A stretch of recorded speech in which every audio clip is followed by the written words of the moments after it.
ಸ್ವಾಗತ ಸುಸ್ವಾಗತ 90 ಡೇಸಲ್ಲಿ ಸಿಕ್ಸ್ ಪ್ಯಾಕ್ ಮಾಡೋ ಚಾಲೆಂಜ್ಗೆ ಇದು 2ನೇ ದಿನ. ಆ್ಯಂಡ್ ಇವತ್ತು ಜಿಮ್ಗೆ ಬಂದಿದ್ದೀವಿ. ಬಾಡಿ ಕಂಡೀಷನ್ ಹಿಂಗಿದೆ. ಚೆನ್ನಾಗಿ ರೈಸ್ ತಿನ್ಕೊಂಬಂದ್ಬಿಟ್ಟಿನಿ, ಬರೀ ಕಾಪ್ಸು, ಪ್ರೋಟೀನ್ ಇಲ್ಲ. ಸೊ ಇವತ್ತು ವರ್ಕೌಟ್ ಸ್ಟಾರ್ಟ್ ಮಾಡ್ತಾಯಿದ್ದೀವಿ. ಇವತ್ತು ಎವ್ರಿ ಡೇ ಪ್ರತಿದಿನ 4 ಎಕ್ಸಸೈಸ್ ಕಂಪಲ್ಸರಿ ಮಾಡೋಕ್ಕಿದ್ದೀನಿ. ಸೊ ಪ್ರತಿದಿನ ಕೋರ್ ವರ್ಕೌಟ್ ಮಾಡಲೇಬೇಕು. ಒಂದು ಆಮೇಲೆ ಒಂದೊಂದು ದಿನ ಒಂದೊಂದು ವರ್ಕೌಟ್. ಆ್ಯಂಡ್ ಕಂಪ್ಲೀಟಾಗಿ ವಾರಕ್ಕೆ 6 ದಿನವೂ ಜಿಮ್ಗೆ ಬರೋಕ್ಕಾಗಲ್ಲ. So only weekly 3 to 4 days. So ಈ 3 to 4 ಡೇಸಲ್ಲೇ ಕಂಪ್ಲೀಟ್ ಮಾಡ್ಕೊಬೇಕಾಗಿದೆ.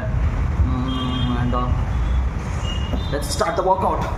ಜಿಮ್ಮಿಗೆ ಬಂದಮೇಲೆ ಫಸ್ಟು ನಾವು ಮಾಡಬೇಕಾಗಿರೋ ಮೇನ್ ಕೆಲಸ ಏನು ಅಂತಂದರೆ ಪುಲ್ಅಪ್ಸ್ ಮಾಡಬೇಕು. ಯಾಕಂದರೆ ನಮ್ಮ ಬಾಡಿಗೆ ಪೋಸ್ಚರ್ ಚೆನ್ನಾಗಿ ಮಾಡ್ಕೋಬೇಕು.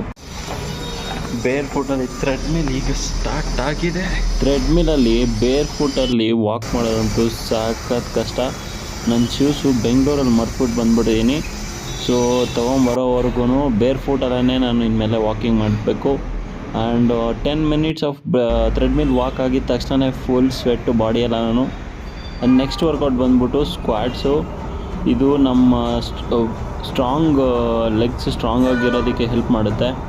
ಸೊ ಎವ್ರಿ ಡೇ ಇದು ಕಂಪಲ್ಸರಿ ಮಾಡಲೇಬೇಕಾಗಿದೆ. ಸೊ ನಾವೇನೇ ಎಕ್ಸಸೈಸ್ ಮಾಡಲಿ ನಮ್ಮ ಬೇಸ್ ಸ್ಟ್ರಾಂಗ್ ಆಗಿರುತ್ತೆ. ಅದಾದಮೇಲೆ ನಾನು ಸ್ಟಾರ್ಟ್ ಮಾಡಿದ್ದೆ ಕೋರ್ ಎಕ್ಸಸೈಸು. ಇದರ ಹೆಸರು ನಿಜವಾಗ್ಲೂ ನನಗೆ ಗೊತ್ತಿಲ್ಲ, ಬಟ್ ತುಂಬ ಎಫೆಕ್ಟ್ ಬೀಳ್ತಾ ಇದೆ ಈ ಕೋರ್ ಎಕ್ಸಸೈಸ್ಗೆ.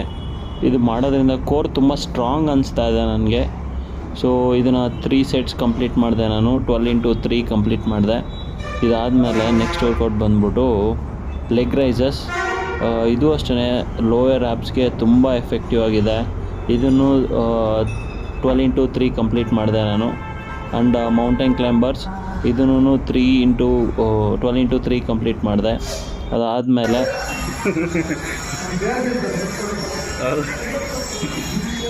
ಎಕ್ಸಸೈಸ್ ಎಲ್ಲ ಆದಮೇಲೆ ಒಂದು ಸ್ವಲ್ಪ ಖುಷಿಯಿಂದ ನಗ್ತಾ ಆಮೇಲೆ ಪ್ರೋಟೀನ್ ಪೌಡರ್ ತಂದಿದೆ ಇವತ್ತು, ಪ್ರೋಟೀನು. ಸೊ ಪ್ರೋಟೀನ್ ಕುಡಿದ್ಬಿಟ್ಟು ಇವತ್ತಿನ ವರ್ಕೌಟ್ಗೆ ಎಂಡ್ ಮಾಡಿಬಿಟ್ಟು